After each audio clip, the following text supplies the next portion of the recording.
Hello and welcome back. I don't know why I started that as like some weirdo like AI voice. What's up? Welcome back to Door to Door Gaming. John's already laughing at me. We've already spun off the rails. We This don't do is do-overs. episode This is episode 10. We finally hit double digits. It took us like very many months, but we are here. Episode 10. It's been a minute.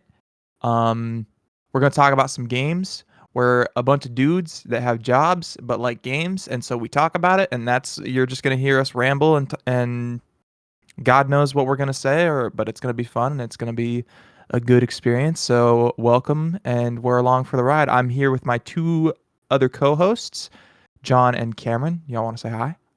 No. Hello. That's fair. And yeah, so immediately starting off, we're gonna just hop into some small talk. How's everybody doing?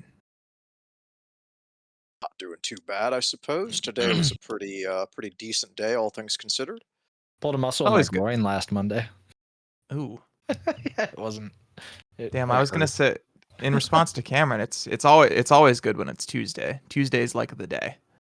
Tuesday is the day. Tuesday is the day. It's So Tuesday. Sorry. I was on my It's Tuesday, isn't it? good lord. Go ahead.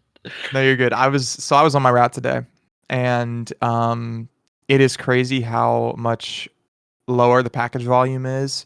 I think I had like 50 scans for the whole day, and it's a ProMaster route too, so it's like supposed to have packages, and it's all walking. And I had like no packages and no mail and barely any flats to case other than like the third class stuff that they left from Monday. But that was like, it's literally it. I think I got through casing all the flats. I was pushing the bin out to the parking lot at 8:17. So Jesus. it was a pretty quick morning.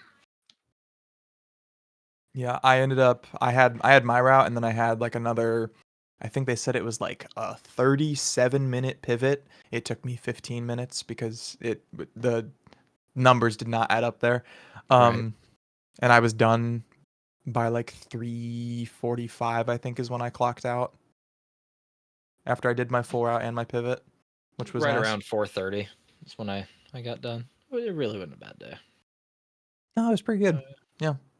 Yeah. But yeah, so what about you, Cameron? How was your? I mean, you said it was a good day, but you want care to elaborate? I mean, I didn't have a whole lot of heavy packages. Mail was pretty light. Packages were pretty average for a Tuesday. What time did I get back to the office? It was a little bit after John, Yeah. but not by much. I was gonna say I passed you on my way back to the station when you were heading to your last loop. So Yes, you did. yeah. I don't know how you guys don't have like actual Amazon. It boggles my mind. So Sarah was doing her downtown section a couple weeks ago, maybe a month ago. It was a while ago, and she walked in accidentally to a meeting between Jason Duff and some, from what she said, representatives from Amazon Corporation. So if you know who Amazon is, if you know who Jason Duff is, you know what that could possibly mean. So Yeah, the rich guy's changing the town up. He's doing the thing. Yeah. He's doing all the things. He's done all the things. So, are we getting an Amazon hub? Is that what's going on? God, I fucking hope so. God, I wish. That'd be nice. I mean that, or at least like they might finally start having more trucks deliver that way. I mean, one or the other would be a nice situation to have. Oh yeah, like for sure. Yeah, either or would help out, especially with your guys' package load. Because I'll tell you, like having a lower package load, speaking from current experience where I've been, it's like it's a night and day difference. I get almost every single route that I do done early. Yeah. No, if I lost Amazon, my daily My daily Biggs base would probably drop from my scan count period. Like today it was like 130 something. It'd probably drop into the 30s or 40s easy. Like daily. If that. Yeah, worky Yeah. shit. So It's getting yeah. Well, cold. speaking of worky shit, I think that we can just transition this very nicely into what I brought up before. So for those that do listen to this, that I had worked with in the previous office, I already told John and Cameron, but I will be stepping away from the post office. I found a new different job, and yeah, I'm excited for new beginnings and a new future. The podcast is not imploding or melting down or being set afire. Yeah. Honestly, He's gonna help us I find the replacement host for him to take his spot. Yeah. That continues to work at the post. No, I'm just fucking with you. Yeah, Yeah, I was gonna no, say but once a postal carrier, I think you're always technically a postal carrier. So, yeah, I mean even any like retired carriers that I've ever talked to in both of the or all of the towns that I've delivered in, they always anytime that they see me walking, they're immediately they're like, "Oh, I used to do this route and blah blah blah. Yeah. And I hope whoever's still there It's a carrying and coming from somebody who spent a significant amount of time like on the fire department. This is still a public service job. It's a job where you take it home with you, both because you kind of can't avoid it, and also because people notice you when you're out and about in your right, regular clothes. It's not a job that stops just because you're leaving. It's a title that you've earned, and right, yeah. you should be proud taking it with you. Yeah, so I'll be moving on to something new, something different. And I know John, you sounded like you had some questions for me before, so if those were something you wanted to talk No, they about were here, just if you want to. It was more personal stuff, like why no, you're go for it. switching and stuff like that. Y- Yeah, yeah. I mean, I can go into it a bit. So, as far as like, obviously being a CCA, I mean, I'm sure we've all read like the USPS subreddit before, and there are some crazy ass stories that come from like fellow CCAs Oh yeah, yeah. Certain, I talking about mean, their there are good experiences. offices, there are horrible offices. Oh yeah, Hmm. yeah. And granted, none of my stories are really that crazy, and it was just I found something that's it's more stable. It has the job that I'm transitioning into has a set schedule. It's Monday through Friday, 11 to 7, which is later than I would want to work, but I'm excited to have weekends off. Right. oh, And absolutely. yeah, so more than anything, I'm really excited to be able to like go see my family more again because the way that our the way that it's set up, I know that it's kind of this way over there too, but the the way that they do the schedule here is kind of crazy because over there it was like they'd make the schedule, like a week before, and you would know what your next week was going to look like, right? And then Mhm. every once in a while, like your day off would shift over a day, or sometimes it would get moved, or you'd swap a day with somebody, or whatever it was. For the past like month or two, for a majority of the time that I actually probably for a majority of the time that I've worked for this office, they would schedule me like a day or two a week and then just be like, "Yeah, but keep the rest of your time open because we're probably going to write you in on during one of the days that you're working." So they would like Mhm. schedule me Monday and then I would go out on my route, and then by the time I would come back, I'd see that they wrote me in for 3 other days that week. And Oh so it made gosh. like yeah, so it made like planning and doing anything borderline impossible, Mhm. and it kind of came to a head when I realized that I hadn't seen my family or been home in like almost 2 months because there was never a way to like work it out where I could get my schedule to line up with theirs. And so I was like, I need something a bit more stable. And so I lucked out and found this job I actually had the interview literally 2 days ago, and when I had it, the guy was like super stoked, and it was nice. It was probably one of the best job interviews I've ever had. Like it went really really well. We were both like laughing and talking, and the guy was super cool. The guy that had interviewed me actually is, I'm pretty sure he's going to be like my boss. And so when we finished with the interview, he was like, "Yeah, so I'm gonna make you an offer," and I was like, "That's awesome. That's the best thing I could hear." And so, yeah, like I said, it's Monday through Friday with weekends off, and it's a salary position too, but it's a sales job. So, with it being a sales job, I also have the opportunity to earn commission, and specifically with the way that they do commission, the type of money I could make if I'm really good at the job could genuinely change my life within a year. Good. So I'm pretty stoked about it. I'm excited. Obviously, I'm a little sad about like certain aspects of leaving because there are just certain things that I do enjoy. Like I love talking to people, which I won't Mhm. lose that with this new job. Like I'll still have plenty of people and customers to interact with, Right. but Now, is it there like will be certain things that I miss. face-to-face conversations with customers, or is it like over the phone? As far as I know, it's mainly like a door-to-door salesman type gig. I think they Okay. do like some things where like they'll have like an employee representative go to like random events and whatnot as like a spokesperson, I suppose. I don't know Mhm. how it would necessarily work or if I would even be involved in that. As far as I know, it's mainly just like your typical like in-person sales type thing. Mhm. But the way the guy was talking, he said obviously there's like a quota to meet, and if I meet the quota and I work hard, that I'll have no issues and I'll succeed pretty easily in the role. Yeah, so I'm excited. I'm excited to do something different. It's very different for me. I've never worked in Mhm. anything sales before, so Right. it'll be like a fun change of pace. Well, I think honestly, you've learned a lot of the skills that you need for a job like that, dealing with customers with the post office. So Yeah, yeah, I think you'll slide exactly. right into it pretty easy. Yeah. Yeah, and I think so too. And that was something that the guy that interviewed me, that was something that he and I both talked about that he had pointed out was that weirdly enough there was probably a lot more crossover in the skill Oh set yeah.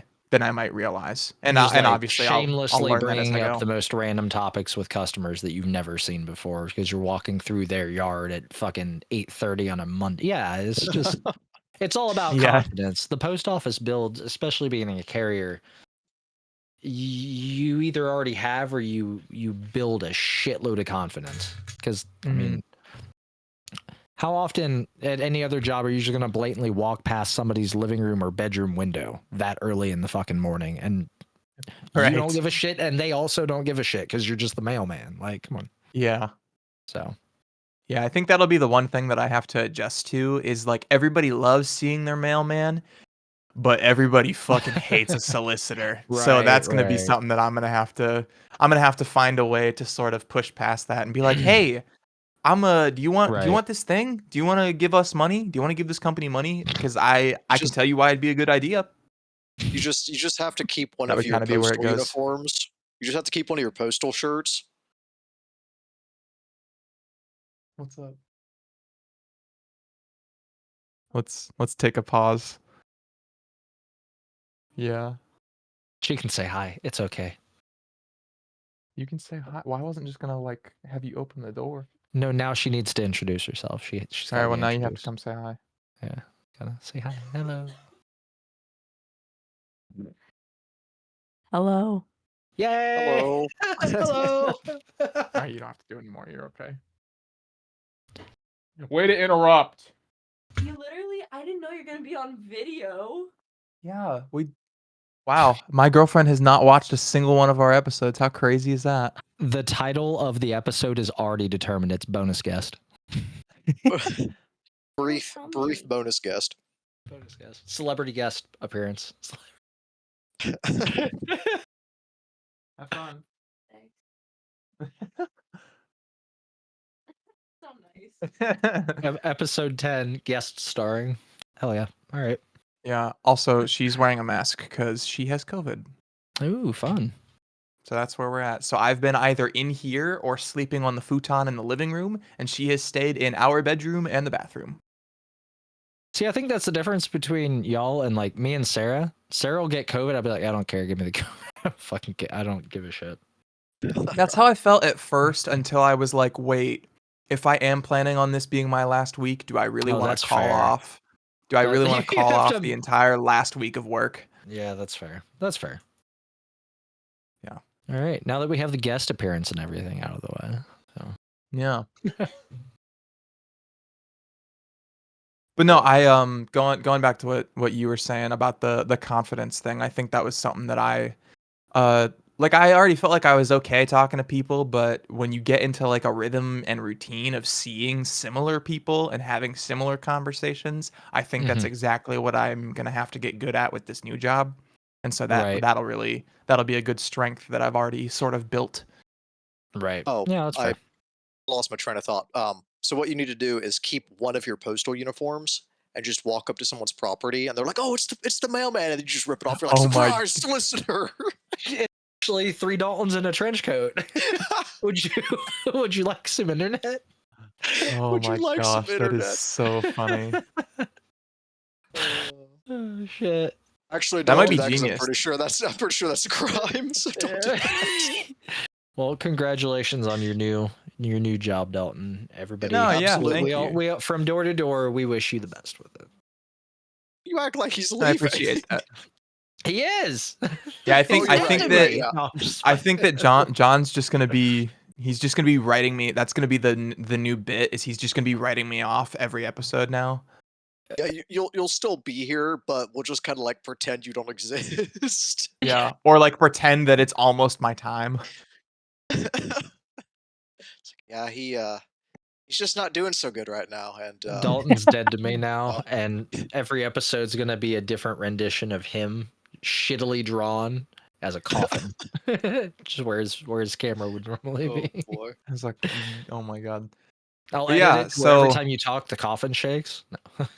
The oh my coffin god, that'd lid just actually like be really opens. funny. I That would don't actually have be that really kind of funny. effort.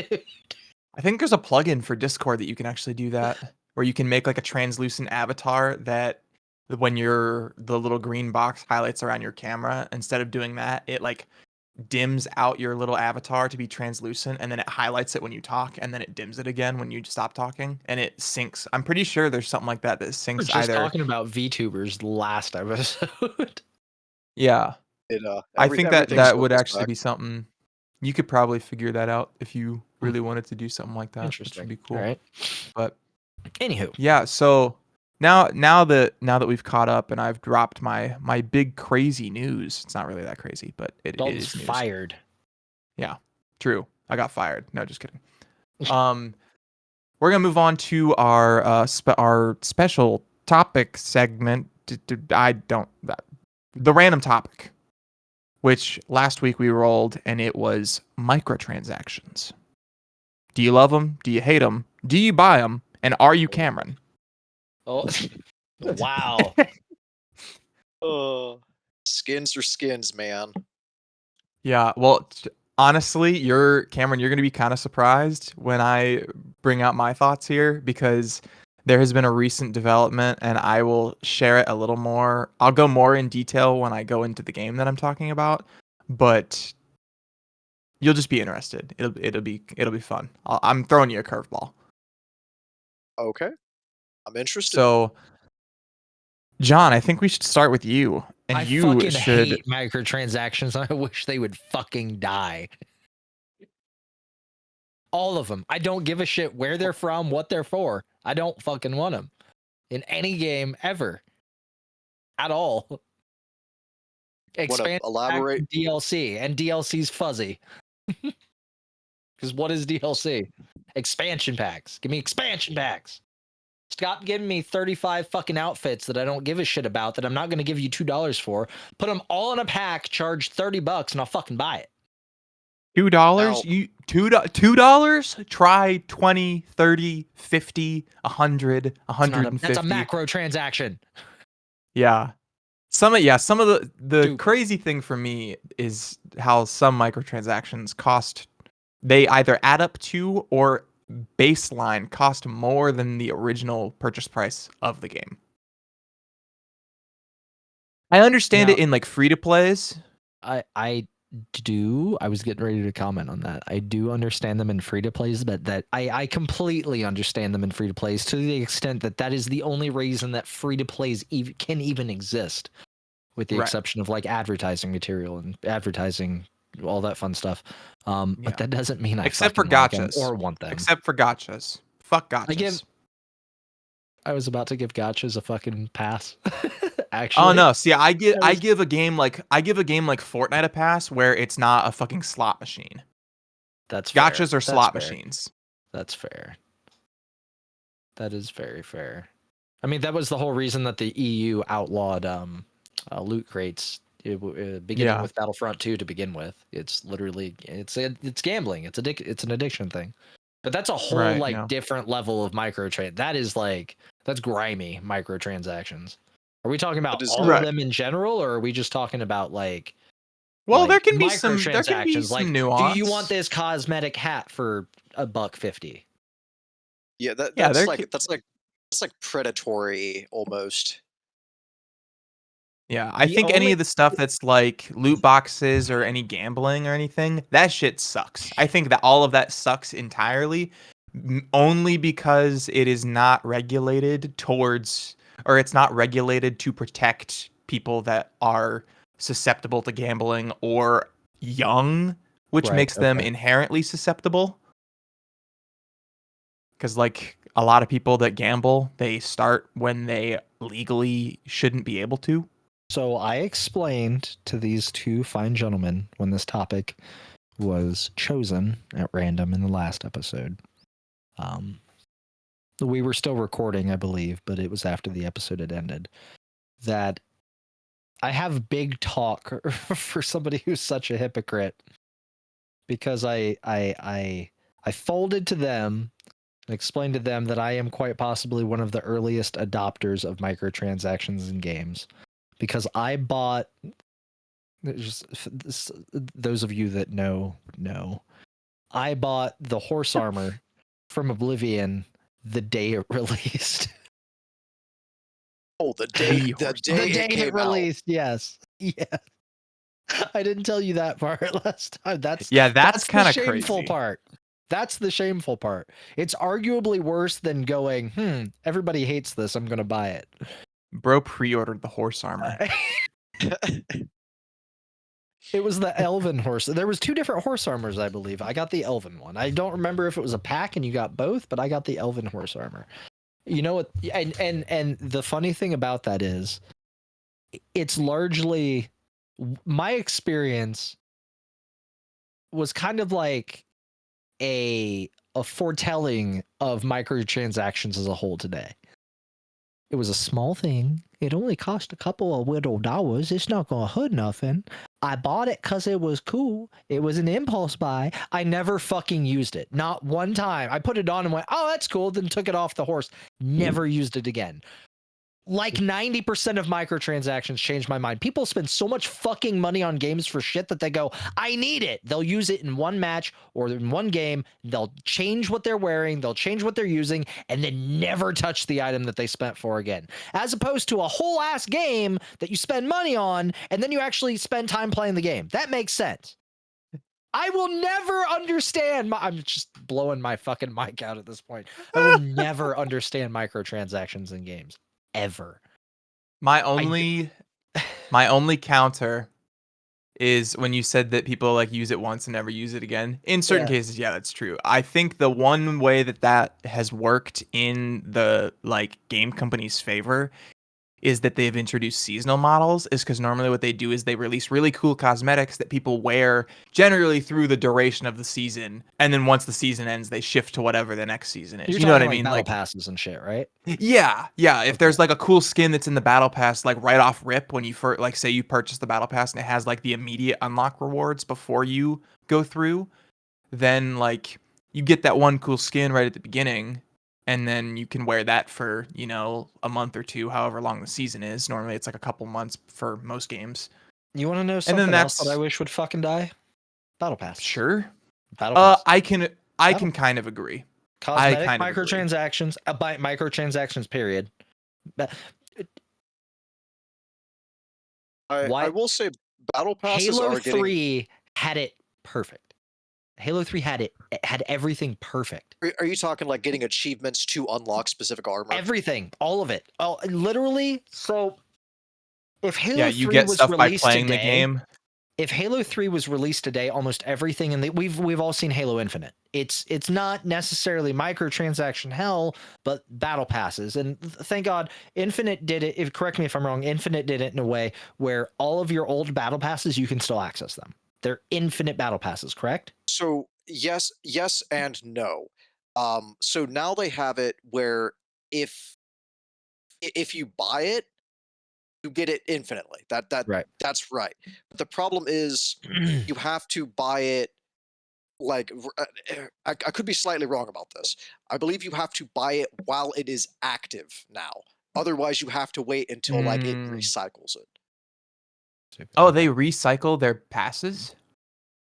They well not recycle it, but like let's say it's like a Halloween event, like the like we just had Halloween not too long ago. They had like a battle pass that was like specifically like Halloween themed, and I believe that once Halloween is over, I don't think you can access it anymore.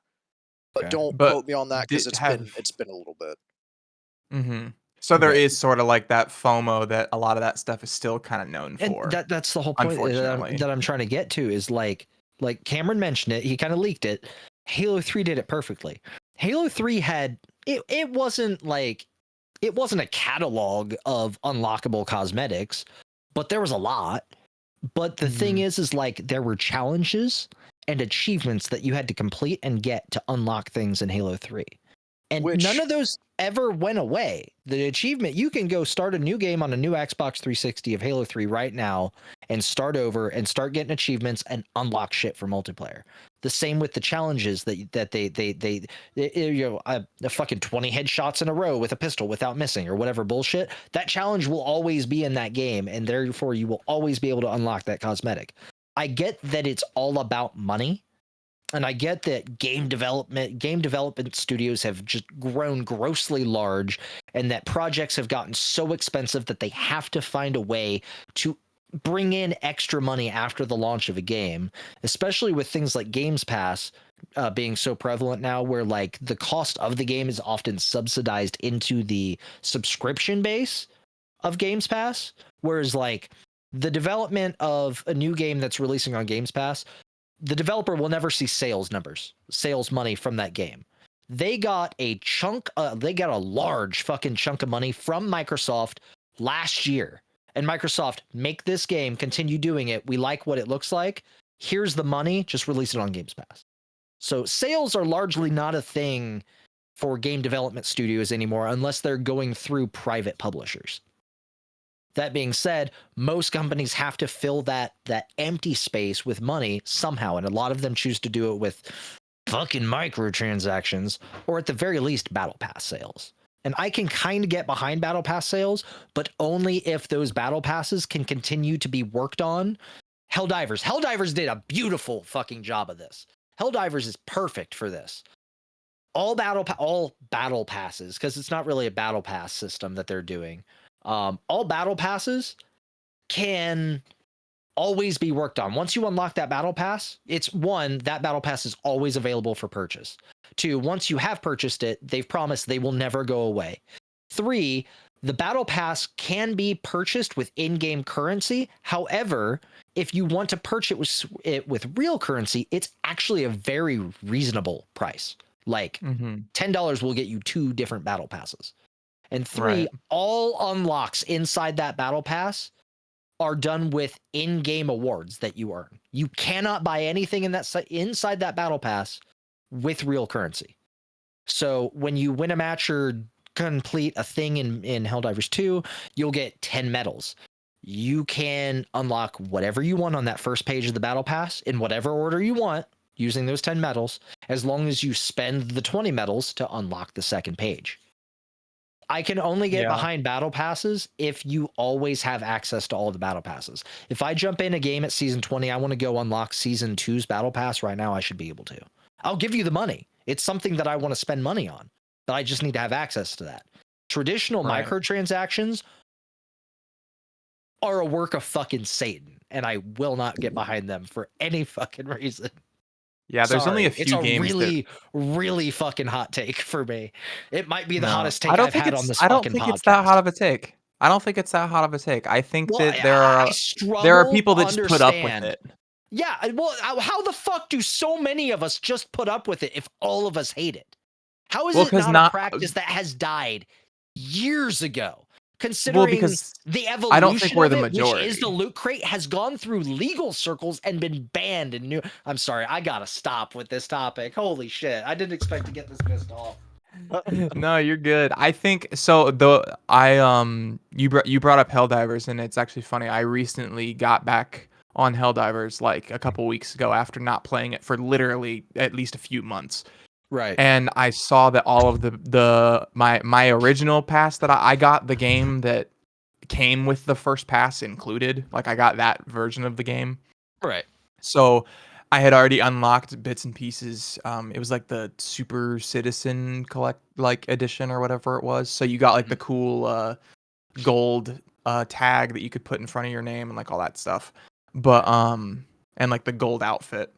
But that was one thing that I thought was really, really cool. And I'll agree with you that if somebody's gonna have if a game is gonna have a battle pass, it should not be time gated because I don't understand why companies do it either because they're losing out on money. I For mean, to be like honest with you, I like the idea of a battle pass. It gives you it gives you a progression system to actually work towards, as yeah. opposed to something like old school Call of Duty, where like remember the original Call of Duty Modern Warfare 4, you your incentive was to level up, and then you would get guns along the way every now and then. Hmm. This was before COD was huge, and you had like all the extra banners that you could unlock, and all the extra little like style fonts, and like all the extra stuff for your profile you could. It was just guns, and Yeah. then what happened when you got to the end? You prestiged and start over, and that kept people going. We didn't have to pay for it. Hmm. A battle pass is just a paid for progression system. Right. And it's funny that a lot of like Call of Duty, for example, even in the newer games, you have like calling cards and emblems and all kinds of stuff you can hunt for now. So it's interesting that they do all that stuff and give you like all of similar to how Halo has those in-game challenges that you can complete to earn certain like in-game rewards, whether it be um like with the battle pass in Call of Duty. If you miss a battle pass in Call of Duty, that means you miss they always release a weapon during those seasons now. Like they'll release weapons in the battle pass. And if you don't do the battle pass, you don't get the weapon. So what they'll do is they'll tie it to a challenge. So like one was it was like a machine gun and if you missed the battle pass, it was like a stupid ass challenge where you had to get 20 kills firing through a smoke grenade. So a bunch of people would just hop on COD 4 shipment and then just throw a smoke and then just have like a 200 round mag LMG and just blasting through it for like the entire game. And so if you moved at all, you were fucking dead because you were running right through a line of fire. So Right. I think that stuff like that, they do it a lot better. But obviously, there's still that FOMO that you still miss out on like certain cosmetic Right. things. Here now with the more recent stuff, they have the Black Cell Pass, which is you can only purchase that with real money. They don't let you use COD points to buy it on Call of Duty. So what it'll do is you'll have like the regular battle pass for like $10 or $12 worth of COD points, and then the Black Cell Pass is $30 like flat. Like, Okay. and that's just USD. And if you buy that, it has like some extra rewards, uh, a couple blueprints for weapons that are like a little bit different, or they have like a different model or design that's based around like the theme. Like, I can talk about it more in depth some other time, but um, the way that they have implemented a lot of that stuff, it's like good, but also kind of shady because the Black Cell Pass you can't buy with in-game currency, but you earn in-game currency in the pass that you Right. purchase. So even if you like Fortnite did it really well, where if you, especially at the beginning, and you bought the pass, you bought it for the $10 worth of V-Bucks, and then you would earn like $12 or $15 worth of V-Bucks. So you'd have enough to buy the next battle pass, and you'd also have like a little bit left over if you wanted to grab like a simple cheap skin, like if you found something simple and small that you liked. So there was Right. that freedom to be able to do that, where you're literally, you can buy that first pass and then use the investment you made in that first pass, as long as you're playing the game enough to then get every pass after it for free. Gotcha. Which that's So- really nice. I feel like games that do it that way, that's not the worst way to do it, Right. in my opinion. My only 2 cents on it. Like I said, I agree with John with games that have like in-game challenges that allow you to get cosmetics, because not only does that feel more rewarding than, hey, here's $5 or hey, here's $10, but also it shows other players like, hey, I did this challenge.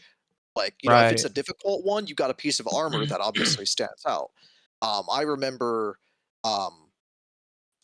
this was like right before they introduced the Mythic map pack, which I think was like the second map pack in Halo.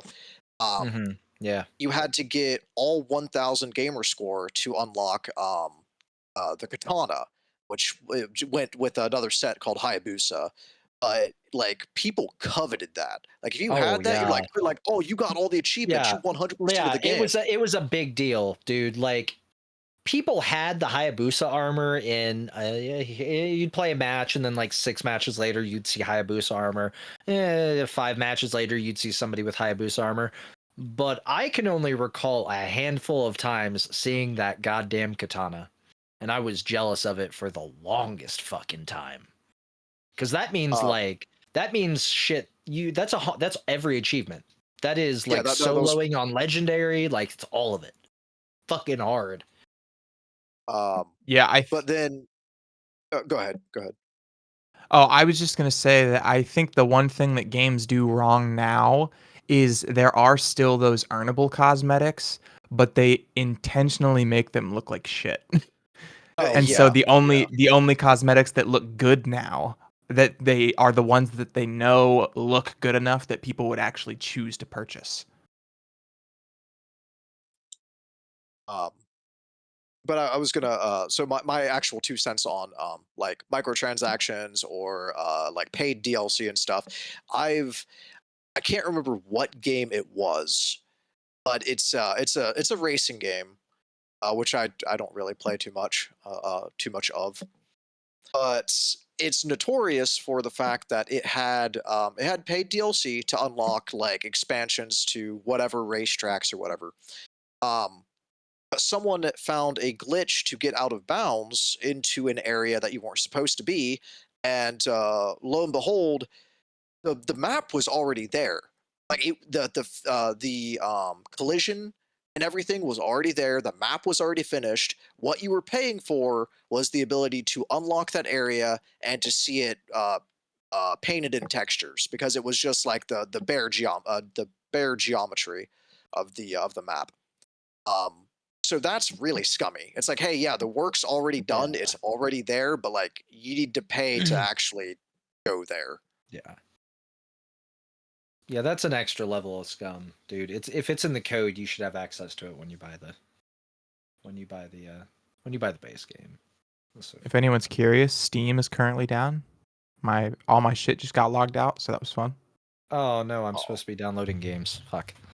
No, I wanna like end my little rant off earlier with anybody that's younger. I understand that each person goes through life living their own journey, and you can only live your journey due to the perspective that you have experienced in your life. And inevitably somebody younger is going to listen to this. Somebody younger than them down the road may listen to this and go like, what's the big deal? You got to remember, I'm going to go ahead and date myself. I was born in 92, which means you got 5-year-olds playing competently at video games nowadays, right? Like competitively. So it's always been like that. It's just not everything's been online. And when I say that, I mean like when I was playing games at 5-10 years old, the internet was still like, it was still dial up, like in shit. When you got a game, you went to the store, you begged your parents for a game, they bought you the game, you took that disc home, and on that disc or on that cartridge, by itself with no outside influence, no internet, no extra money being spent. That was your 200, your 400, your 500 hours of playtime was on that disc. And all of the cosmetics, all of the pay to win shit that we're spending money for now, all the crap in the battle passes that we're spending money on now, it's always been around. That was always in that game code on that disc, and you had access to it the second you popped it into a console after your parents paid for it or you paid for it at the store. Those that are older than me will understand even better. You know, you take everything in Fortnite right now that you could possibly spend money on to buy. That was on a disc when you bought it, and you had access to it for $60. When I was little, it was $40. The standard purchase price for a brand new game when I was little was $40. So having that experience and that perspective from my young life, I will never be able to wrap my head around how we as a collective group of gamers went from, oh, all that stuff that was included in my game before, yeah, I'll pay extra money for all that stuff now. It boggles my mind and it just pisses me off. And I know that comes across as really heavy boomer type shit, but it doesn't make any fucking sense. It's still a very valid point. Like, but I mean, it's just I don't get it. And there are people out there that will vehemently defend like microtransactions and battle passes, like I'll see that to the point where they're don't. not there's not a fault with them, and I will never understand that either. So Yeah, that I don't understand. Because like I don't like, obviously you guys know I buy a lot of skins for games. But that's just because it's an aesthetic thing and I think they're cool. Do I support it? No. But there's not really a way around doesn't it. it annoy you knowing that going back in time 15 years, all that shit would have still been included in the game that you paid full Oh price yeah. for? Oh, That absolutely. shit's Absolutely. annoying. I don't get it. But yeah, the people who like basically subscribe to the idea that games need microtransactions or DLC and stuff like that. That is I what will never. baffles me. It is a very small minority that do it, but they exist, and I don't. It boggles me. So, yeah. Okay, so that was I a am rant done and a with half. microtransactions because I will just get mad again. Yeah, so guys ready to move on to some games then? Yeah, let's something talk about fun. some games. Games. Who wants to go first? Yeah, Um, I can. if you Don't- want to go first, I'm still like playing the game that I'm talking about. So Oh, okay. Yeah, no, I can. Cameron's the kind of person that waits to finish his homework until the start of class. yeah, teacher's coming around. And I'm like, oh, hold on. Oh, shit. You sit in the back of the Uh, class because you know that that's the furthest that they'll have to travel before. Yeah, you guys caught me. You guys caught me. Yeah, so I have been playing a lot of video games, and by that I mean a lot of this one video game. This is the only game that I've played for the past 2.5, 3 weeks. Destiny 2. It is not. It is actually my other typical addiction. It's your other lover. It is Call of Duty Black Ops 6. There's a place just round the bend. A place by the name of Liberty Falls. 1991. Okay. Fastest growing town in America. So I've probably put around 30 to 40 hours every single week in this game for the past since it released. I am almost Prestige 5. I've been working on Mastery camos a ton, and it has been a trip. It has also been one of the most nostalgic experiences that I've had in a while, because I've been playing with a bunch of buddies. But yeah, so I chose Call of Duty Black Ops 6. Mainly, the only reason I chose it as my game is because I knew that I was not playing anything else. Like, I knew there was no shot that I wasn't, that I was going to try and make time for any other game. And so I was like, all right, this is what we're talking about. This is what we're doing. So, yeah, like I said, I I've played it for dozens of hours at this point. Actually, I'll open the game to see if I can't find my actual in-game playtime because it's something stupid, at least for the time that it is. However, it is not as stupid as my one friend who already reached Prestige Master, Wow. Yeah, meaning did you see we're like within I don't it was like within like I don't even it was a short amount of time. I want to say like 5 days. Someone was already like Prestige Master. Like they just played the game nonstop. yeah, they every year they tend to do like a race that they do, but this year it was particularly different because this is the first game in like 3 or 4 Call of Duties where they have the classic prestige system where your rank doesn't get reset or moved at the end of each of the seasons because since Call of Duty 2019, Modern Warfare 2019, they've had like a non-standard like seasonal live service model where there'll be like a max level, and if you hit the max level, then when the next season starts you stay at that max level, but if you don't get to that threshold you get reset to like whatever the previous closest one was. So for example, Modern Warfare 2019, when it first came out, the max rank was 155.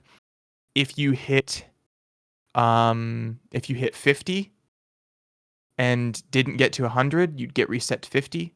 And then if you got to 100 but didn't get to 155, you'd get reset back to 100. And then as each season progressed, they would up the level cap and then kind of do a similar thing where they would segment each of the levels into chunks. And if you didn't reach the threshold by the end of the season or the end of whatever, then you'd get pulled back to whatever the closest milestone you hit was. So this is the first one that actually has regular prestiging again, so that your rank isn't tied to the season at all. And so there's been a bunch of like competitive players that like were competing in the CDL that were racing to see who could get there first. There was one guy that was just doing it entirely solo, and then the only person that I know of that I'm friends with that has it so far. He's the highest rank of all of my friends, and I think he's like Prestige Master level. So he prestiged 10 times, and then it's Prestige Master is essentially considered like 11th prestige, but it's not. It's just Right. they just call it Prestige Master, and he's like level 80 or 90 now. So once you hit Prestige Master level 10, you're at 55. And then when you cross over into Prestige Master, you go to 56. And then from there on, you go from level 56, and then Prestige Master extends all the way to level 1000, Oh, which for wow. most people takes like 30 days of in-game time to be able to do. That's ridiculous. Yeah. So I personally mainly have been putting all of my time into Zambies because the camo grind is mind numbing. I'm enjoying it, but it's also so boring. So I'll break it down. There are 33 weapons in the game, or actually there's more now because the mid-season or the first season just started last week. Last Thursday, I think, is when it started. Um, by the way, keep in mind last Thursday is when it started, meaning it's only been out for 5 days, and I already have the battle pass 68% complete. And Call of Duty is notoriously challenging to rank up your battle pass. Like I've never blown through one this fast before. The only other game that I've been able to do that in is Destiny, and it's because it's tied to your XP earnings. Like your XP earnings is what leveled you up in Destiny. So as long as you were doing contracts and shit, you could get it through it pretty fast. But the Call of Duty, it's entirely based on like playtime. I've just been playing that fucking much. So, yeah, there are 33 weapons, and for the melee weapons and launchers, you have to get 2,000 zombie eliminations. For anyone who is unfamiliar, that on average takes about an hour and 45 minutes per weapon.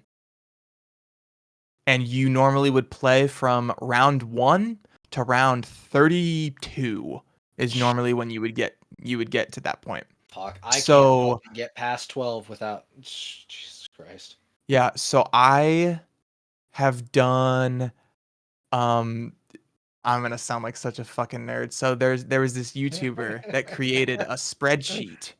He created a spreadsheet where you can track everything: your zombies camos, your multiplayer camos, and since they implemented Warzone, there's now Warzone camos too.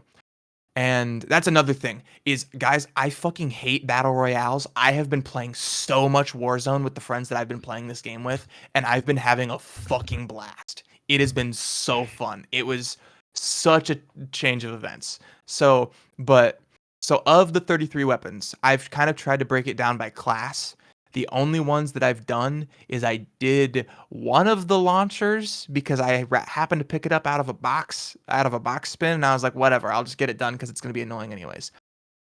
Um, both of the shotguns I have done, and all 7 of the assault rifles I have gotten finished. So 7, 8, 9, 10. So I've done 10 weapons, meaning that I've gotten 20,000 either elims or headshots since starting this challenge. And then on top of that, that's the base camo reward. That's not like the gold camo. So to get gold camo, you have to do 2,000 headshots and then 2 different special objectives.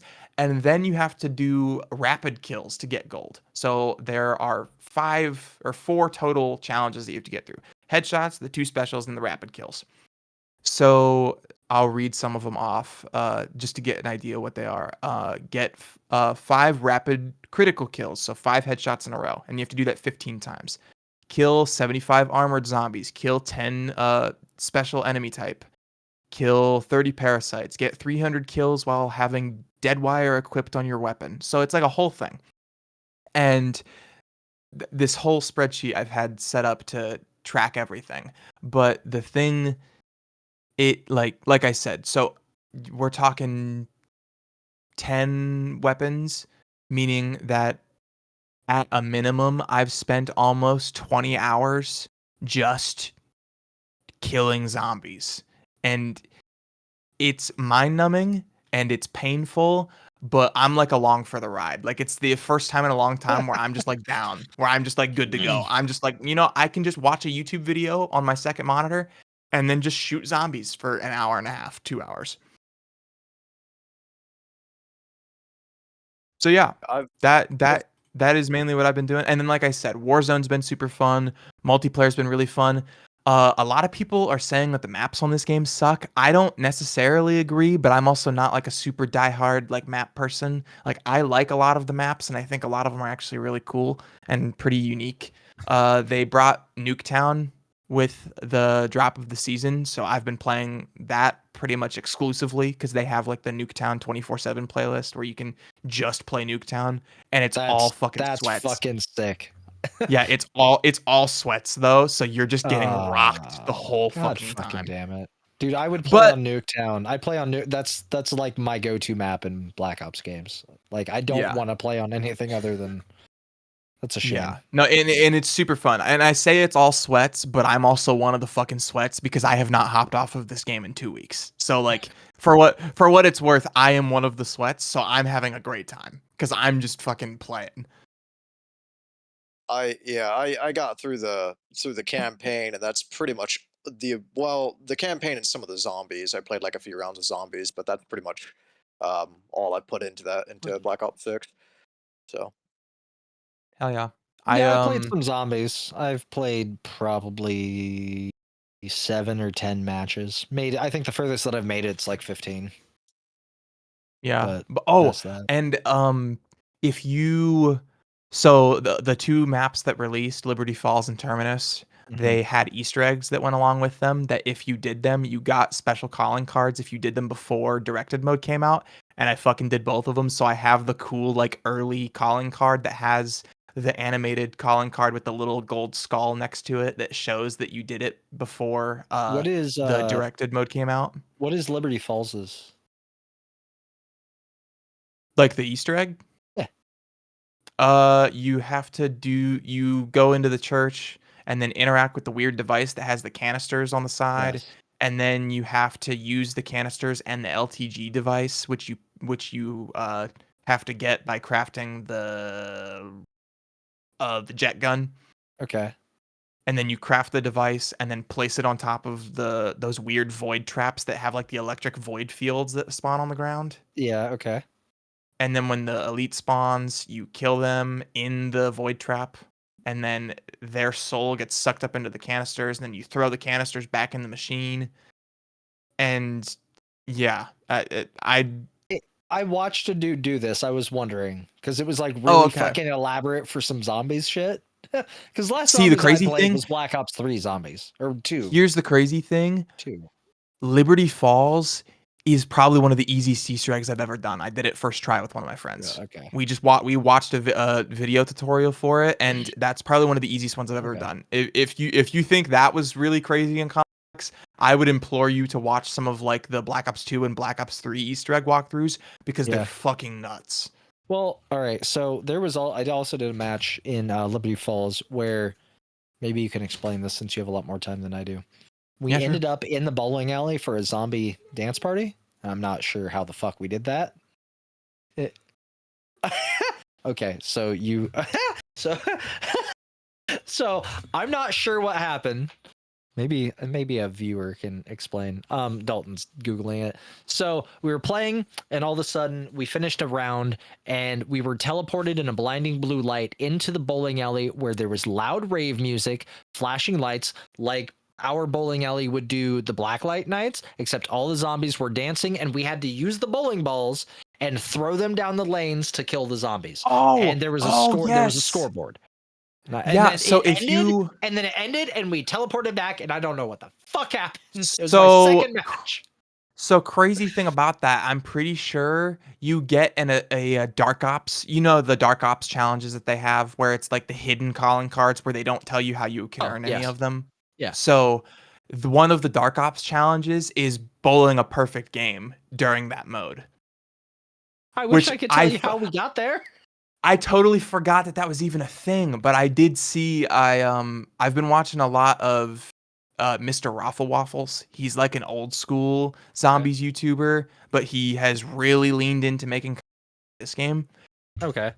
And he like showed how you could do all the Easter eggs. I just never got around to doing them. Okay. But I did see that. I just totally forgot. I thought for a second you were referencing the coffin dance Easter egg in the Cold War zombies map that first released. Oh, Do you okay. remember what I'm talking about? I know what you're talking about. Yeah. Yeah, because I remembered that, so I was like, is he thinking of the previous Black Ops game? But no, now that you elaborated, I totally know what you're talking about.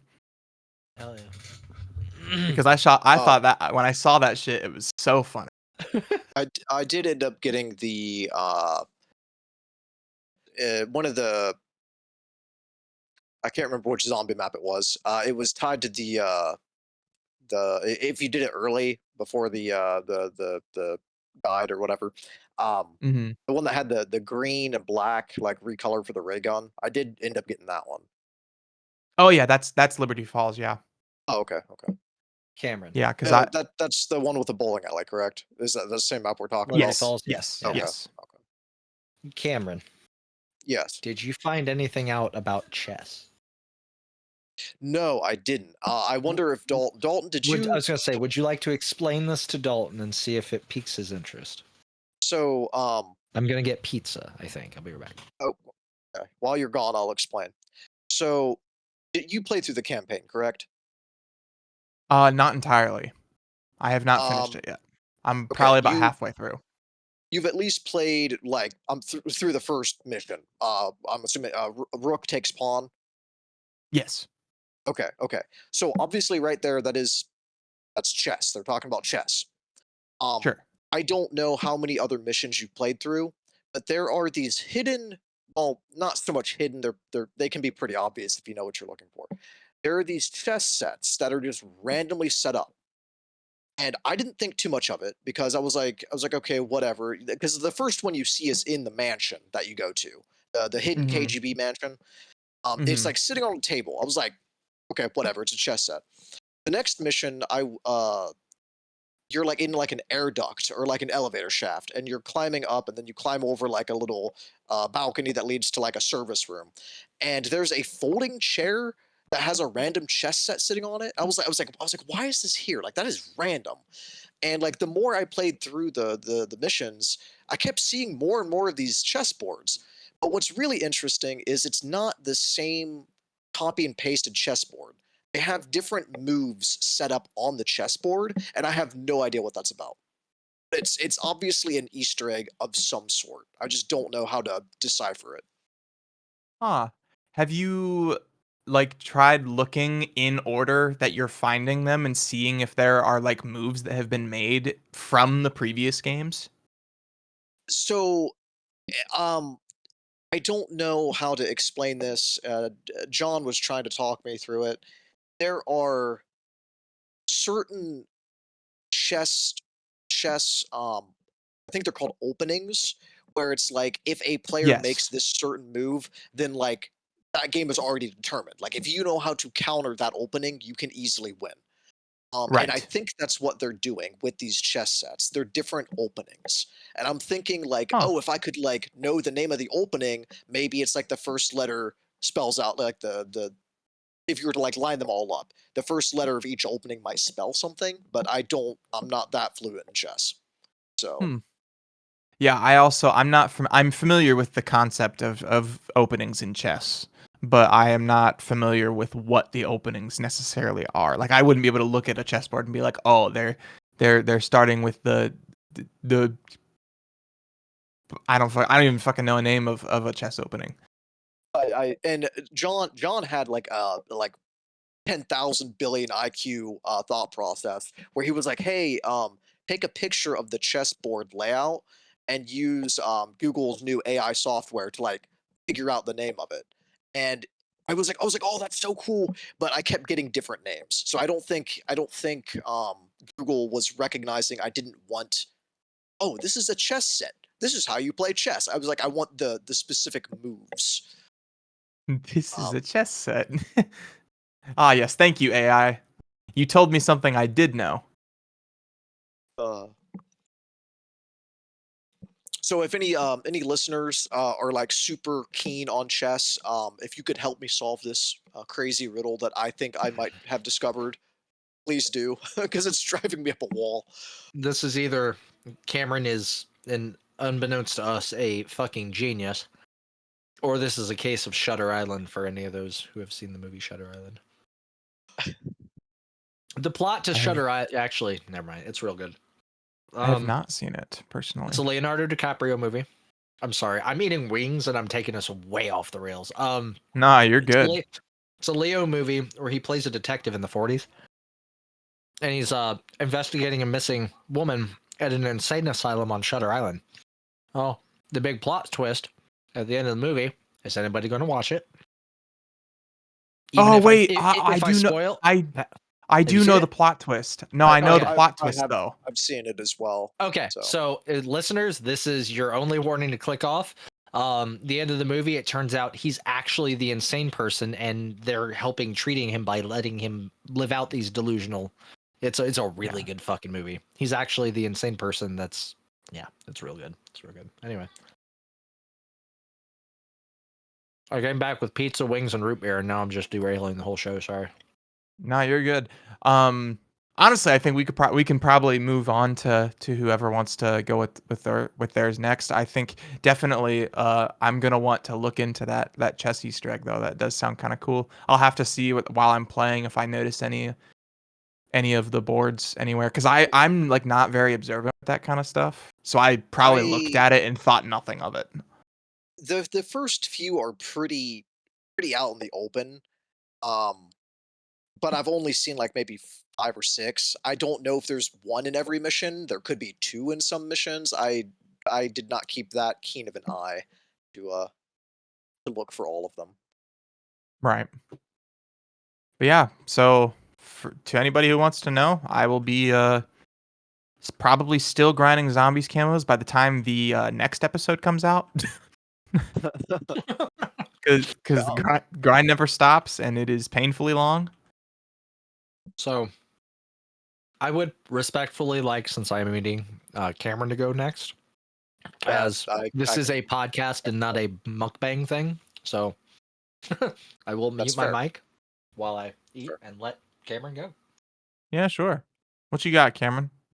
All right, so I have well, I've got one thing that I kind of want to throw out there. It has nothing to do with the game that I'm playing, but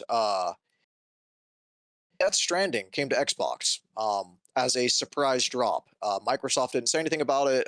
Kojima Studios was just kind of like, "Hey, we know it's been a PlayStation exclusive. Here you go, have fun." So I've been playing that, and I absolutely love Nice. it. And now that I have an understanding of Oh what my you're god, you talking do? about, yes, dude. Okay, so obviously I have no idea what's going on, but it is so crazy and bonkers. I have no idea what I'm doing, but I'm just kind of like walking through the motions as I'm progressing through the story. But it has been I've been playing it past couple days. I put maybe about 2 or 3 hours into it every night. Um, Hell yeah. very very cool game. Yeah. Um, It's super weird though, isn't it? oh, it's so I you were talking about like the giant like oil slick shark whale thing that'll like come out of the ground. Yeah. I was like, what is that? Um, but You yeah, probably thought I so was kidding when I tried to explain it. well, like I knew it was a weird game. I just didn't like when you were talking about it. I was like trying to picture it in my head, and now that I've seen it, it's like wow, this is crazy. Um, Right. but I was kind of excited that it finally came to Xbox. Not that I couldn't play it on my PlayStation, but I normally game on my Xbox. Just how it I would be. like to throw it out there before Cameron moves on. Um, those of you that would like to know more about Death Stranding, Dalton talked about it in depth in episode 1 of the podcast. So Damn, that was the first episode. at which, by the way, our website, which we have a website, viewers and listeners, you can go to our website, door2doorgaming.com. Looks awesome on mobile. This is the first time I've looked up the website on mobile in a year. Yeah, episode 1. Hell yeah. So yeah, really cool game. Really excited to see how that story progresses. Um, Nice. but on to my actual topic.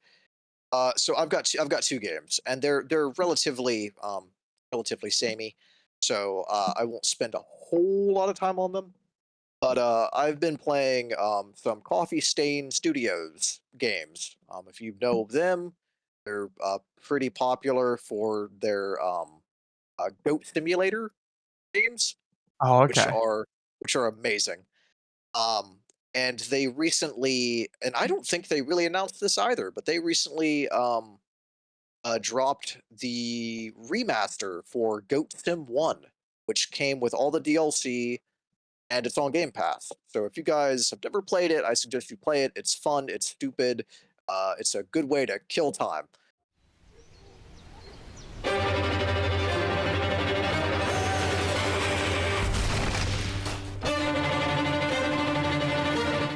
Um, but I've been playing that like nonstop because it is a fun game. I got all the Oh yeah. achievements already. For Of course you every fucking did. yes, Oh, that was and not fast. It yeah was been out not like a only week and a half, dude. yeah not only for the base game but all the DLC too. So Oh my um god. yeah. You are crazy. Is it a So flat 1,000 or how much is it? um let me check real quick because I have my Xbox currently running. I think Cameron and I started playing this at the same time because it kind of dropped a week and a half ago. Yeah, Because it there is. was a bunch of DLC that I missed out on for the first game. Never experienced the space one, the Star Wars one, or the Payday one, which has like, Okay. dude, you have to talk about Payday. That is so fucking stupid. Yeah, I'll briefly go over all of them. Mm-hmm. So yes, it is 1000 G Okay. game. So Goat Simulator is like a parody game in of itself. It is a game not to be taken seriously. It's just fun. It's an open sandbox like physics game where you play as a goat and I mean, it's not even like you're playing as a goat because you can play as a giraffe, a whale, um, a whole bunch of other animals, but they all get different names titled for goat. So like the giraffe, for example, is just known as tall goat because it's big. Fucking great, You know? dude. So it's nonsensical like that, and the whole objective of the game is to complete these different challenges that unlock cosmetics for your character. Like I said, the different goat types, different. They're called mutators. They allow you to do random things. Like one of them uh, will let you like double jump as a goat. Um, there's one that'll if you baa like a goat would, you like Fusro Da people just across the map, just stuff like that. Oh my Um, god.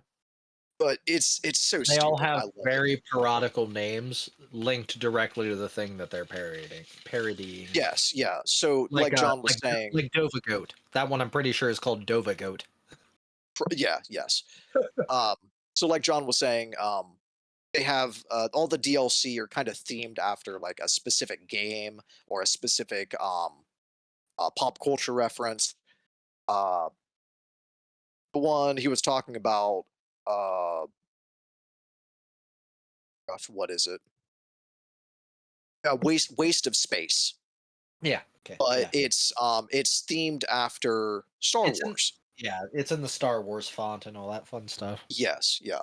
So like you'll be like walking around the map and you'll see things called like they're not lightsabers, they're laser swords, stuff like that to get around copyright. But you can still tell that's what they're talking about. It's legally Um distinct lightsaber. yeah.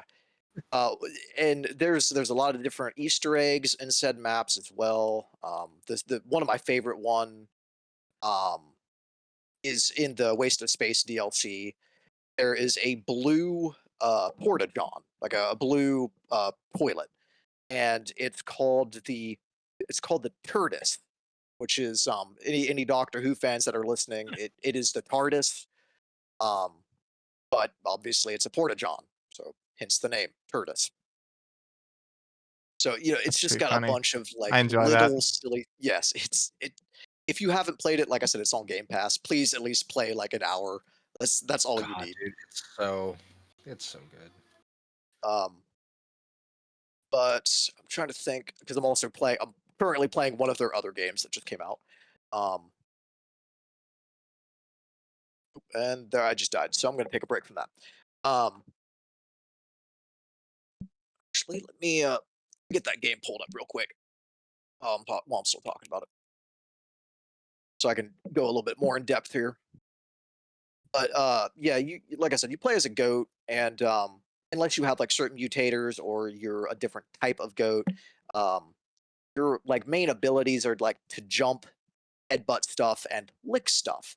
And when you lick something, it connects to your tongue, and you can just drag it around and ragdoll it all over the place. And there are certain challenges that you'll have to do for that. Um, okay, so I got the game pulled up now, so I can look at all the DLC because there's quite a few of them.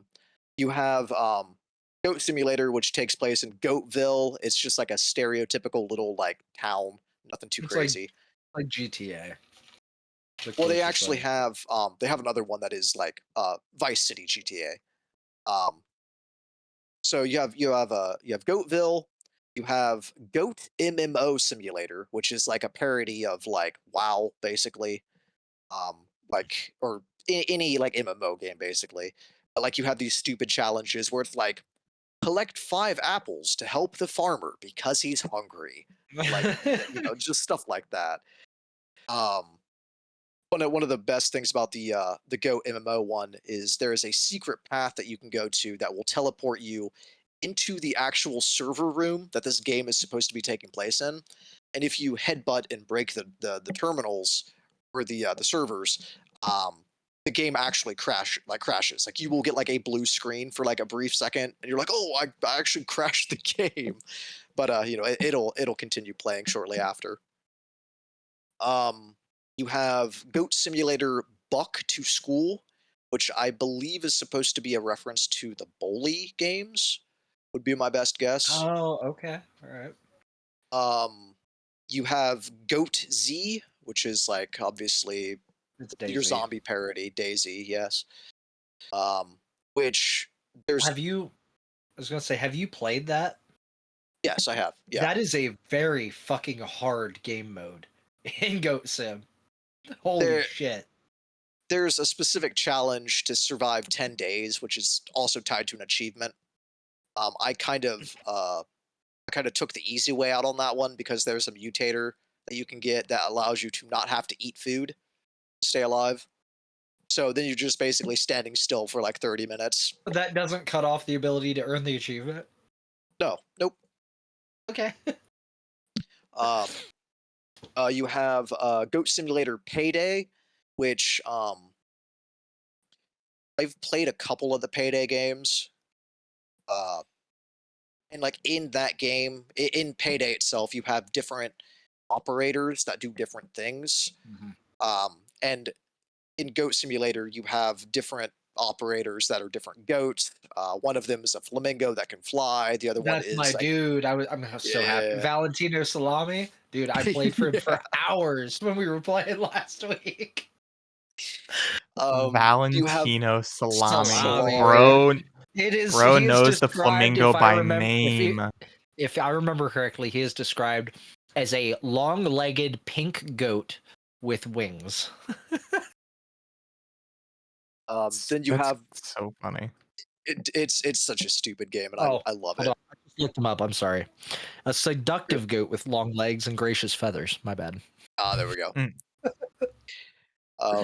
And you have another operator is it's a dolphin in a wheelchair that like his wheelchair has like hydraulics so it can like lift him up.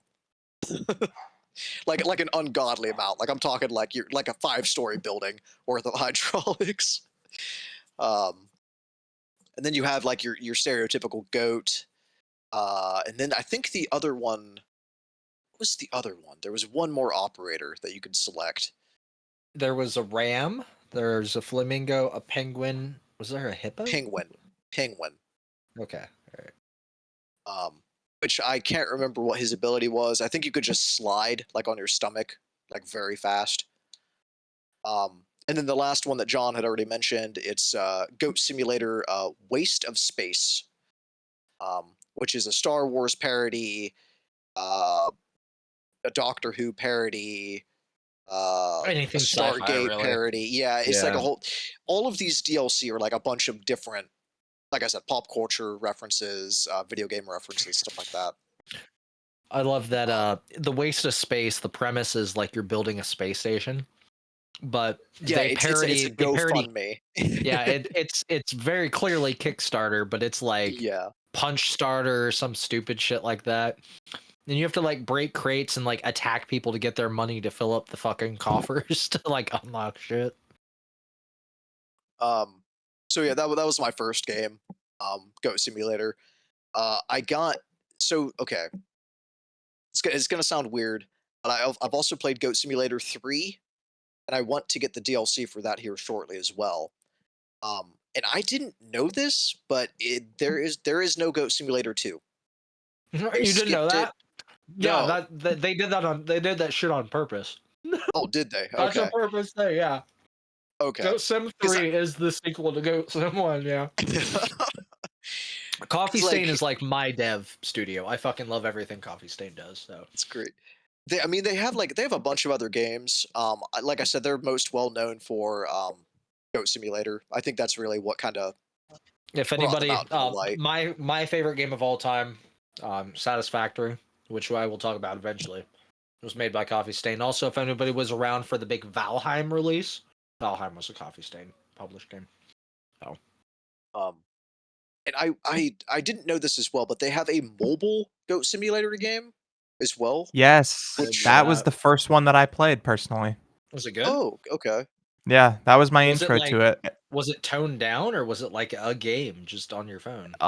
As far as I know, from what I remember, it's the exact same game, just on your Shit. phone. All right. I might have to look into that so I can have Cameron. Goat Sim wherever I go. You brought up Goat Sim 3, which I was playing not too long ago. And Sarah and I both noticed something that's fucking hilarious. Have you ever seen the mailman in that game? I don't think I've actually paid attention to that. Blue shorts, blue shirt, satchel, white and red stripes down the satchel. It is very clearly a mailman. They will occasionally get pissed off at people and wing stacks of mail at people's heads. Like, just knocks them the fuck out. That's amazing. It's great. I don't know I if I didn't still have realize it it until installed. I crossed their path and he fucking chucked the thing in DPS at me and knocked me. That's amazing. That's really funny. Yeah. So yeah, that's the one game I was wanting to talk about. The next one that I just got and started playing, and I was kind of meaning to play it, but I got sucked into Goat Sim, so I didn't really have a whole lot of time to play it. But it is another one of their games that just came out not terribly long ago, called Squirrel with a Gun. In the heart of our bustling neighborhoods, a small but remarkable creature thrives. The common squirrel. And as you can tell by the title, it's also very nonsensical. You play as a squirrel that finds itself inside a FBI secret agent headquarters, and you end up eating microchips or some sort of computer processor that looks like the shape of an acorn. So now, obviously, the FBI secret agents, whatever you want to call them, Right. they are trying to hunt you down. So you end up basically the first FBI agent that comes in, he trips and falls, and you pick up his gun, and now you're a squirrel with a gun, and you're basically just shooting FBI agents. After you get out of the facility, you're in a little suburban town, and as with Goat Sim, you have different challenges. You have different unlockables where if you collect certain golden acorns, Is this on Games Pass as well? I don't believe so, Okay, but it's all on right. sale now for $13. So, Okay. All right. I remember seeing the trailer, but it's been I think it was at a I think it was an Xbox showcase. Okay. Yeah. But yeah, I haven't played too much of it, but it's pretty fun. It's nonsensical to the point where if you have a gun, instead of double jumping like you would in a stereotypical game, you'll jump and then aim down at the ground and shoot, and the kickback from the gun propels you a little bit higher. There's some different cosmetics you can get as well. I found myself underground, and there's a bunch of landmines. And after dispatching of all those landmines, there were 2 cosmetic chests, and I got an EOD outfit. It's a green heavy yeah. bulky thing with a helmet. So yeah, it's a pretty fun game as well. I will be 100%ing that as well because I love Coffee Stain. I'm gonna have to drag you into some Satisfactory at some point. Kicking and screaming the whole way. But Cameron, I know you just got off work, but do you want to sit down for 4 hours with me and build shit and do math so that we build shit the most efficient way possible? Oh boy. I was watching a guy talking about using screws in Satisfactory and how using steel screws compared to fucky, dude. yeah. Oh my god. So by end game, if you haven't unlocked alternate recipes and shit like that, it's entirely possible that almost a quarter of your manufacturing is dedicated to screws. Which late game, we're talking about thousands and thousands and thousands of machines making them, not just thousands of output. I could have a whole podcast on Satisfactory. Don't fuck with me. Welcome back, dear listeners. This is Satisfactory with John. Shit. So yeah, that's pretty much my games wrapped up. If you guys didn't have any questions, I don't have any for Goat Sim because I'm pretty well versed in it. yeah.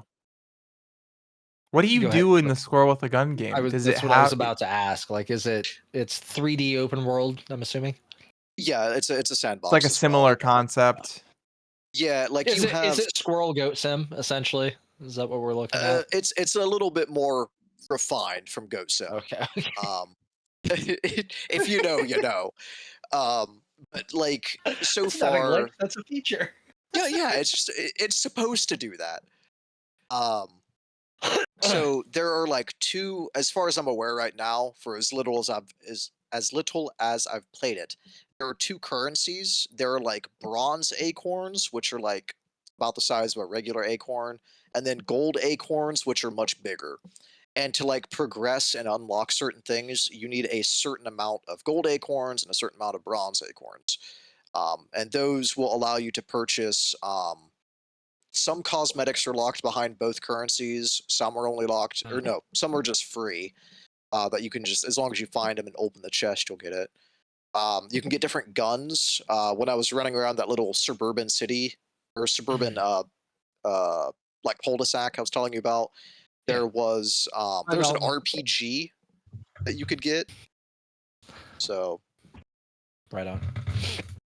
Yeah, I'm gonna have to look into that. The last time I forgot it even existed past the trailer, and it's probably been about a year ago since I've seen the trailer, give or take. that's kind of why I wanted to pick it up, because like I said, I love coffee stain games. They're Yeah. great. So I was like, I really want to pick this up, and it was on my wish list for a while. And like I said, it was on sale for like the next 15 days or so. Gotcha. So I went ahead and picked it up. Yeah, I'll have to look into it. I didn't even realize that came out. I'm real bad about like not using wish lists on any platform, so I constantly forget when things come out. Well, see, most people though use a wish list as like a way for someone else to like fund their addiction. I use a wish list to keep track of games that I want, just in general. Right. But I am currently reinstalling Goat Sim 3, so I can check out the mailman. There's like a good like 5 games that you and I have talked about recently that we need to co-op, and we just haven't fucking done any of them. And Goat Sim 3 is gonna be one of them. Yeah. Well, like I said, I'm gonna get the DLC as well. I don't know if I'll do that tonight or maybe tomorrow. Okay. But That's one thing I definitely want to pick up too for 3. All right. that is Goat Sim and Squirrel with a Gun. Squirrel with a gun. God damn it. Hell yeah. All right, are we ready for the last game then? Yeah, let's hear it. Let's do it. All right. So the game that I chose to bring to the table tonight is a game that I am quite mad that I have not played before this time. They know I sent them texts. As I was playing it. I played Titanfall 2. This is what we're fighting for, Cooper. More people join every day to fight the IMC. So, Titanfall 2. So, okay. Titanfall. I feel like this needs a little bit of backstory because it's quite a unique thing in the world of video games. Titanfall 1 released, I don't know what year it released, a long time ago, to a lot of critical acclaim because of a certain set of gameplay mechanics that it had. That being said, it was a multiplayer only game. There was no campaign. There was story and lore to be had here and there that you could find out through multiplayer, but there was no campaign. And fans fucking loved it. And they're like, this is amazing. Why didn't you do a campaign? We want a story. This is awesome. So fast forward to 2016, Respawn Entertainment, using the Frostbite engine, drops Titanfall 2 into players' laps. And sadly, I missed it until recently. Titanfall 2, from everything that I can understand, is a love letter to fans. It is a piece of love by a set of developers, and it is a redheaded stepchild to those developers now.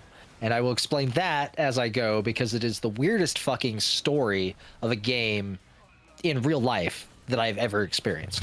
So Titanfall 2, you play as a rifleman named Jack Cooper. You're just a frontline soldier. You're nobody. You're a dude with a automatic rifle sent off into other worlds, other frontiers to fight the enemy.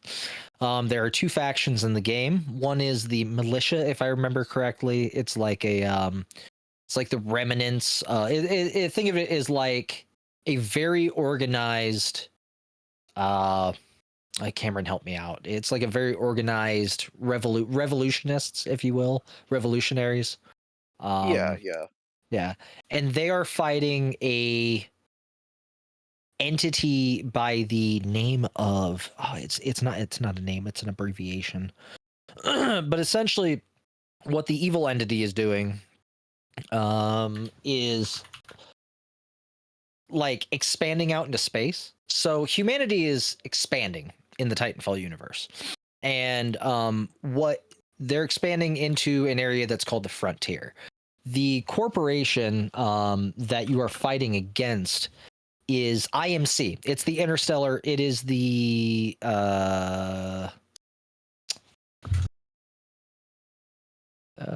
Frontier Militia, the IMC. It is the Interstellar Manufacturing Corporation. And what they do is they go to the planets in the Frontier and they essentially set up cookie cutter houses and expand. The militia that you are fighting for are revolutionaries against the IMC. Why? I won't go into it, but that's what it is. You play as Jack Cooper, who is a rifleman. When you start the game, when you start the campaign, you are kind of in a sim, learning some things about how to move around the game because it's a very movement-based game. But by the end of the simulation, you're getting ready to be kind of illegally, it's not really illegally, but like against code, trained on how to use a Titan, because eventually you want to be a Titan pilot. Now, Titan pilots are very special in the universe of Titanfall. They're like your elite special forces. They use jump jets, they use grappling hooks, they use all the special weaponry and stuff like that, in addition to being able to call down 3-story tall robots that are referred to as Titans that run on AI, but can also be directly piloted and influenced by a pilot inside of the cockpit. You get attacked, that's all canceled. You end up going planet side and fighting against the enemy. The gentleman that was going to train you ends up dying, and you are left dying on the battlefield only to wake up sometime later to his malfunctioning Titan, who is called, it has a code name. It's BT dash, whatever the code name is, but we refer to it as BT. And essentially you're thrust into controlling BT for the rest of the game. About half the game entails getting off of this planet. The other half entails fighting, fighting from a more organized standpoint once you rally with your forces. I don't really want to go into the story too much, and there's a reason for that I'll get to eventually. But this game is beautiful.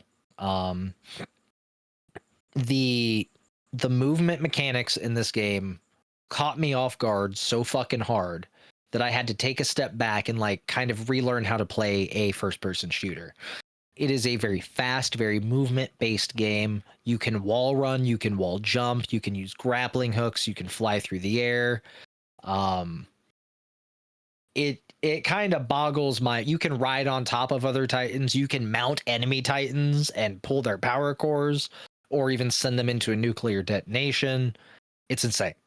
But the story of this game is, I feel it's genuinely a hidden gem among single player first person shooters, especially nowadays. It's very short. I completed it on a medium difficulty, having had no experience in a game like this where it relies heavily on your ability to multitask movements. I finished it in 4 hours. It's on EA Play, which is included with a Games Pass subscription. I don't want to talk about the story. I just want to say it's not very often that a 4-hour campaign can sadden me as deeply as this fucking story did. Just go play it. If you have Games Pass, it's free. What is 4 hours? Just go fucking play the game. It's amazing. That being said, I am boggled that I did not experience this game when it first came out. Look at these two that I am hosting with right now. When I tell you the amount of texts that I sent them after I finished the last mission in the last campaign, guys, I blew your guys' phone up with like 20 different texts, 10 different memes off of Instagram for like 20 minutes. Like, Yeah, you were excited. You were hyped. Dude, I was fucking hyped. I still am. Multiplayer is awesome. It is, if anybody's played Apex, Apex is from the same universe as Titanfall, and Apex gets all of its movement based stuff, especially if you're any of my boys out there that play Pathfinder, you are playing Titanfall already. It's just I don't really have. You can ask Cameron. I've talked to him the past couple days about Titanfall, and every time I've talked to him about it, it's amazing. But I have trouble coming up with the words to describe why it's amazing. It's just if a heavy metal concert was a video game, I think this would be it. It's just nonstop action, nonstop movement. If you stop moving, you're not gonna die or anything like that. Your livelihood is not reliant on your ability to move around. But once you start ziplining and doing all sorts of crazy shit, it's just really hard to stop.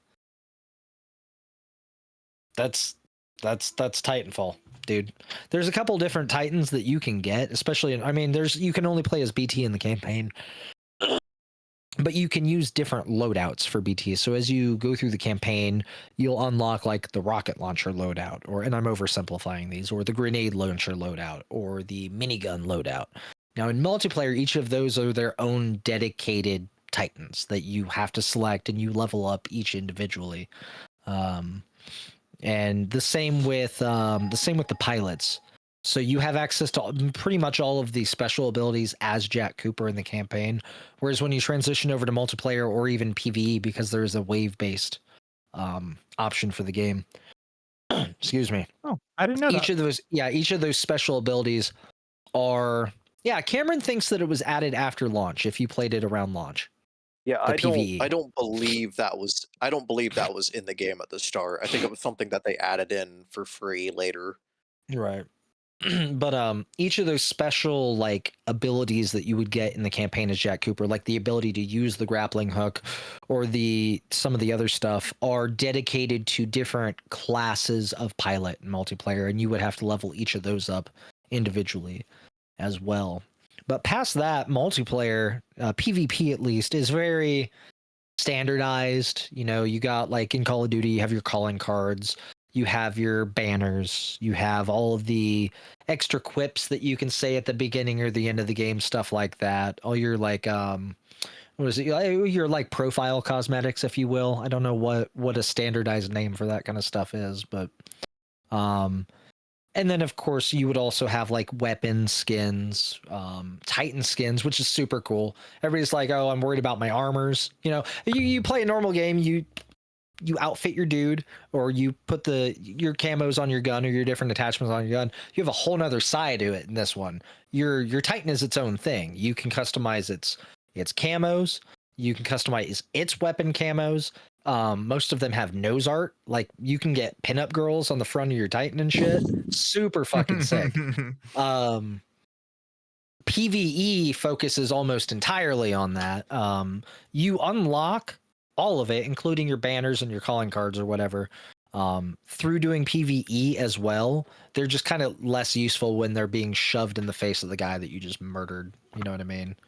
But I much prefer the wave-based over the PvP. PvP is very fun, but every time I jump into it, I don't have a whole lot of experience with like, I've played Apex and stuff, but I don't have a whole lot of experience with like being super fluid with the movement mechanics in Titanfall. So every time I jump in PvP with people that have been playing PvP for going on 8 years, they never hopped off. Oh yeah, you get fucking railed from a sky that just like knifed you while ziplining by. You're like, what the fuck just happened? Dude, Which I respect because that takes skill. That takes a certain amount of skill to do. The I'm amount of not. times that I've grappled onto a Titan to like try and pull their battery out to shut them down, and the dude literally just turns his Titan and shoots me out of the sky while I'm flying towards him. Fuck, dude. It's like, Oh, what? I much prefer the Uh, PvE, which is a wave based. It's 5 waves. Always starting you without a Titan with your buddies, with your rifles and handguns or whatever you have equipped, fighting other enemies that are on foot, and then by round 2 you get a Titan, and round 2 other Titans start showing up, and by round 5 it's you 5, 4, is it 4? It's 4. It's you 4. it's 4-player. Yeah. It's you 4, and if you have them at the moment and they're charged, you're 4 Titans versus the like a last match I wave. played, it had like 143 enemies, half of which were other Titans, and you are defending. It's like a minor. It's got a name, but it has a shield and it has health. So think of it like the last tower on League of Legends or your home tower on League of Legends if you play LOL. If the shields drop, the health goes. If the health drops to 0, you're done. You lose. Nice thing about it is you get 2 retries on each PvE game. It's a blast. It is one of the funnest experiences I think I've ever had in a first person shooter, hands down, like by a long shot. I'm open to questions. I could tell you anything, but just the game is overwhelming with the amount of fun and just the amount of it's a good fucking game. Like, it's just a good game. Like, it's not very common that the game comes along and it's just a good game, but it's just a good game. Is the first game still alive? That I don't know. Okay, so the last time I played Titanfall 2, I did get back onto Titanfall 1, and it was at that point in time, but that's also been some years back. So I'm looking it up at the moment. Is Titanfall 1 still? I would say it is. I wouldn't see why it wouldn't be. But Top answer from 3 months ago. If you're on Xbox, TF1 is alive and well in attrition. there you go. If you're on PC, oh wait, there's a second now. If you're on PC, then I don't know. The other homie linked the server browser through those so you can look. The 0 players is a glitch, so I'm gonna assume it's there. It's just not the best of health. Okay. Yeah. But yeah, when John was talking about Titanfall 2, it reminded me of the game. Not that I ever truly forgot about it, but you know how things get. You get packed down with other games and stuff. But I reinstalled it and I've been playing it off and on. I don't know why I ever stopped playing it. It's just a good fucking game, right? Yeah. But it's also like I mean, obviously I know why I stopped playing it. Other games bogged me down and whatnot, but Right. like I don't know why I never went back to it. I feel like that was a game that I don't know that I would have liked to continue playing. I mean, not that I'm not now, but you get what I'm saying. Right. Yeah. Um. I also go ahead. Finish. Oh, hey, I'm playing Goat Sim 3. I just got smacked in the face with a newspaper. Love it. I told you. So I guess my only question for you, since you've played it enough now, you said you played some PvE and some PvP. Did you what Titan do you like the most? Oh shit, we went over this and I can't remember his fucking name. It's the one with the cannon. The auto cannon. Is that Tone? Tone. Yes, it's Tone. It's Tone. Okay, Tone. Yeah. By Okay, far. so Tone. we use the same Titan more or less. Okay. I remember you mentioned and you liked Ronin. So yes, I did use that one a fair bit as well. Yeah. There's just something about I just like Tone. I don't know. There's something about auto cannons that are. I would like to hit on before I give it back to you real quick. I did mention at the start of the segment that Titanfall 2, even though it's a love baby from the developer, it's the poster child of the franchise, especially for the fans, and the fans adore the story and everything about it. But it seems to have become the redheaded stepchild of Respawn, and the reason for that is the game launched in 2016. And it came with the campaign that everybody wanted, and everybody loves everybody that is a fan of Titanfall loves Titanfall's campaign. It's amazing. It's heartbreaking. It's all sorts of shit. It's short is its only real problem, which is why the fans are like, "Yo, can't fucking wait for Titanfall 3." That hasn't happened. What we have instead is Apex Legends, which comes directly from the lore of Titanfall 2, but people are still begging almost 8 years later for a sequel, and there's been no word whatsoever. Almost to the point where Respawn's like, yeah, we hear you. Hold on. Well, we're doing this right now. Don't worry about it. Just play Apex. It's kind of heartbreaking, really. But I wanted to get that out of the way. I know I mentioned that earlier. I wanted to clarify that. Yeah, I think Respawn, they found their like Call of Duty equivalent cash cow. It's money. Yep. Thank you. It's money. And so I Which, think like, that they you know, are it's focusing on it. and you know that's not bad, but at the same time, how far is a game like Apex going to take you when games like that are kind of dying off? You know what I mean? Right. Yeah, well, but that one that's the thing is Apex has become similar to like Warzone and Fortnite. It is part of like the big three. Yeah. I still play it. It's on the Xbox in there. We still play it from time to time. But after experiencing Titanfall, Yeah, you want more Titanfall. You don't want just Apex. I don't want to go back to Apex. I want to go play PvE and Titanfall too. The cosmetics are there. The unlockables are there. It's done better, in my opinion. The achievements are fantastic. I'm really still kind of butthurt that I'm missing one, which John, you already know. Yeah. But yeah. Is it like unobtainable or something?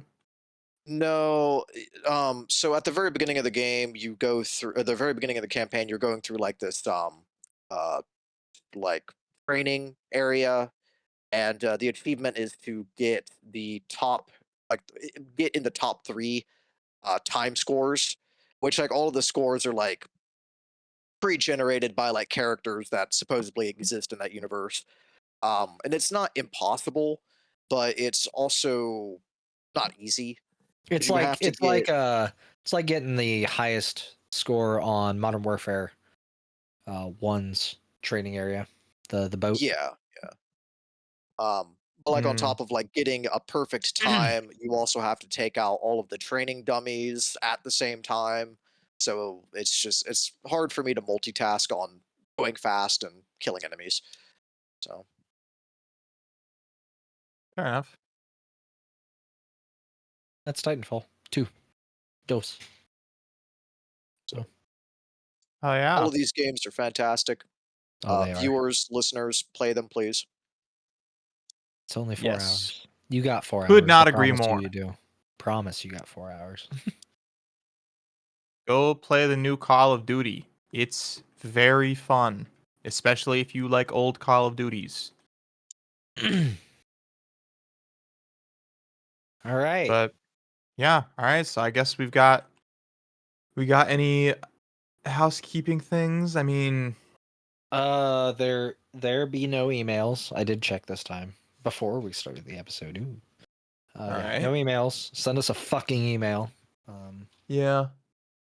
At this If you're point, listening to this, if whoever's this is the listening, 10th episode that you've listened to and you're hearing me say send a fucking email, I'm not even going to tell you where to send it. You know where to go. Go find it. Go fucking send it. go do it. I want to read your shit. Yeah. What were you saying, Dalton? No, I was pretty much just going along with what you were saying. Another crab's treasure.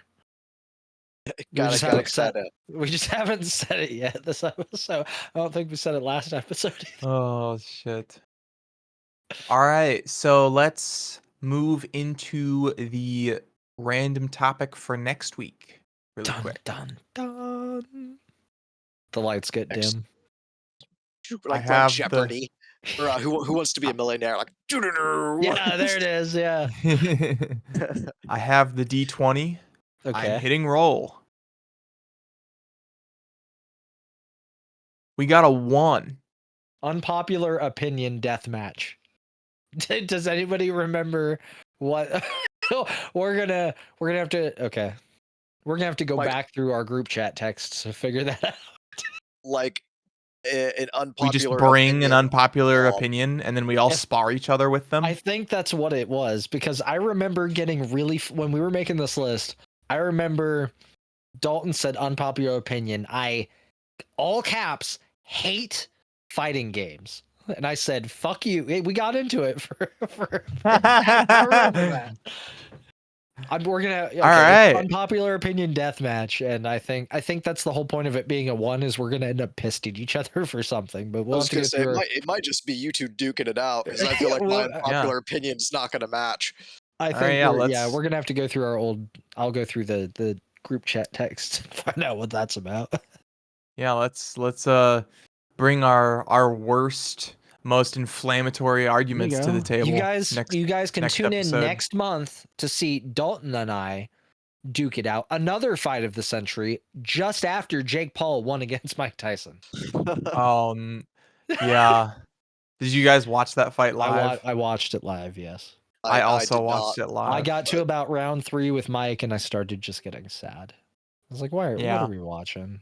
Come on." Yeah. But the girls' It fight was- before that was fucking insane.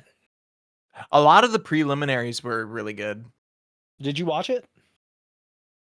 Yeah. You did? Dude, Yeah. fucking Serrano and Taylor going at Mhm. it. Oh my god. Those girls are Yeah. fucking wild. She split her fucking eyebrow open that goddamn wide, dude, from a headbutt. Jeez.